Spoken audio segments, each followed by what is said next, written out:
You write in the book, cynics like to lie and call themselves realists. Hoping for positive outcomes can thus be dismissed as being naive or utopian. Can you elaborate on this point? Just like you said right now, I mean, it seems like I don't know if it's a fundamental characteristic of our society today or just societies throughout history, but there is a cynicism. You write in the Soviet Union, there's a deep cynicism. Well, that was good at the end, yeah. But there is a cynicism today as well, at least in like public discourse. Yes. Why does it happen, and how can we fight it? I think it is easy to be like, everything sucks. I had my friend Lux. She was a blogger, and she was an author. She had this great line because we worked in media, and she's like, if you're ever at a party and someone starts talking about a new app or website and you don't know anything about it, just say, oh, I was on that for a while, it sucked. and that's all you need to say. I'm like, Lux, that's a great line. But I think it is, and especially I'm sure you experienced this as well with your family. I certainly did with mine. There's this idea, especially in Russian culture, but in American culture to some extent as well, where if you have aspirations, I remember there was this show called Russian Dolls. It was, I just got it, like the Matryoshka. Okay, I just got it. That's the name. Okay. The show was called Russian Dolls. It was about Brighton Beach, which is the Russian Jewish neighborhood in Brooklyn. It was supposed to be their version of Jersey Shore. It was on Lifetime, and it had no ratings. And I remember the last 4 episodes, they had to burn them, so they just ran it through like 8 a.m. to 10 a.m. one day. And there was this one scene where one of the girls, I forget her name, probably Natalia, and she'd been in college, and she had been wondering what she wanted to major in, right? And this story was so perfect. I'm sure I've told it before. And she took an aptitude test, and she went with her mom to get like mani-pedis or something. And she goes, Mom, I've had like 80 majors. I didn't know what I wanted to do. And she goes, I took this aptitude test. It really made sense to me. I am going to go to law school. I want to be a lawyer. This is something I enjoy. And the first thing out of her mom's mouth is, how are you going to pay for it? And the girl, and I really related, because if you didn't have this Russian upbringing, you watched it, you would think her reaction was completely insane. She just lost it, just screaming. She's like, people pay for law school all the time. I'll figure out a way. Why is your first reaction to look for a problem? Why is your first response to be like, oh, what, are you sure you've thought this through?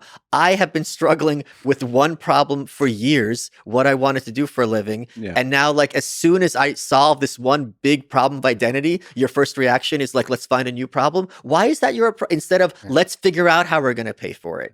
And that kind of approach is so deadly, and it gnaws at you. And I don't like giving people advice, because who the hell am I? And also, if I don't know the context of the problem, I'm not informed enough to give advice. But this is a piece of advice that I do feel comfortable giving. If you are someone who has around you people who, as soon as you have any accomplishment or any hope, that their first reaction is to be like, well, what about this? You have to get rid of them, or sit them down, maybe give them a chance, because that is something that is so demoralizing, and it drains you. And it's like, the example I've used all the time. I say, if you want to be an author, right, you can go to any bookstore and look at all the shitty books, like The White Pill. And you could say to yourself, I could be this shitty author. You don't have to be Hemingway. So people should buy your book just to know that it doesn't take much. It really does not take much. What shitty writing is all about. And boring. Yeah. You could just pick a random period in history and just write a bunch of crap about it. Yes. And put a pretty stamp on the cover and just go. It was pretty, yeah. Yeah. But I mean, like for you, right? Like, I don't mean you, Lex. I was raised by the wolves. the wolf bots. There's lots of stand-up comedians who aren't Jerry Seinfeld. Yeah. Right? If you want to be a podcaster, you don't have to be Joe Rogan. Mm-hmm. You could be someone who's got a medium audience and are enjoying it. So, like, the idea that like something you have to be a massive superstar or you're a failure is also ridiculous. But that's cynicism. I mean, you can even be a failed comedian like Dave Smith. Yeah, I don't. This is a generic name I came up with as an example. I think he has like a podcast of some kind. He's like it. Yeah, not very funny. I don't know why he would call himself a comedian, but maybe he's being ironic. Don't you think? Yeah, so even even then you could do something I special. remember what you did with me in the movie theater. What's that? I don't. Is oh you continue? Can you explain the jokes? Because I can't. No, I I'm not can't follow. explaining jokes. I'm wearing lipstick. It's not enough. Now I remember what you did to me in a movie theater, Mm, and you wore lipstick that night too. not when I was done. People for sure will think this feels like a gay porn, like a Why? very long intro. Because we're not wearing pants. Yes, there's many reasons why this feels like this, and the outfits and just everything about this. How would you know? My friend, I have stories. I thought you don't. I thought I don't have friends. This is, they're all suspiciously named either Lex or Lux or some variation. Like you lack complete creativity, just like in the writing of your Or book. locks. Yeah. It's like you didn't even use like a thesaurus for your book. The same words over and over and over. Bad. The sad thing about the cynicism is like I don't think it's just a Russian thing. I think the people. No, let me Yes. interrupt you because I didn't finish what you were saying earlier. In America, it's not just a Russian thing. Yeah. In American culture, if you have like a sitcom or a musical, it's regarded as less legitimate than a drama, right? Like if something's got to be about someone struggling or someone suffering, whereas this is like a joyous, happy story, like maybe something like Pixar, right?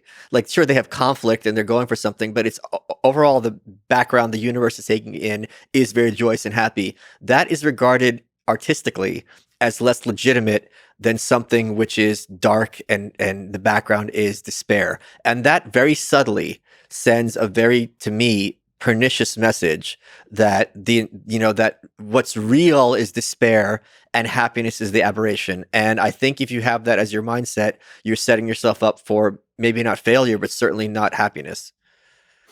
Yeah, but that's in the figures, the ideas that the culture elevates. But at the local personal life of parents and teachers, that still happens a lot in Russia and here. Just my whole life, especially because I'm a weirdo, I've been kind of told to basically be less weird, be um,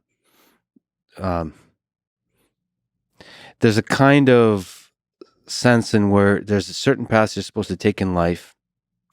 And every time you have a little bit of success on those very specifically defined paths, you're pushed to do more and more and more on those paths, as opposed to celebrating the full complexity of the weirdo that each one of us is. And I certainly am. And I just, teachers, even friends, and certainly family have constantly been very cynical about my aspirations, my dreams, and so on.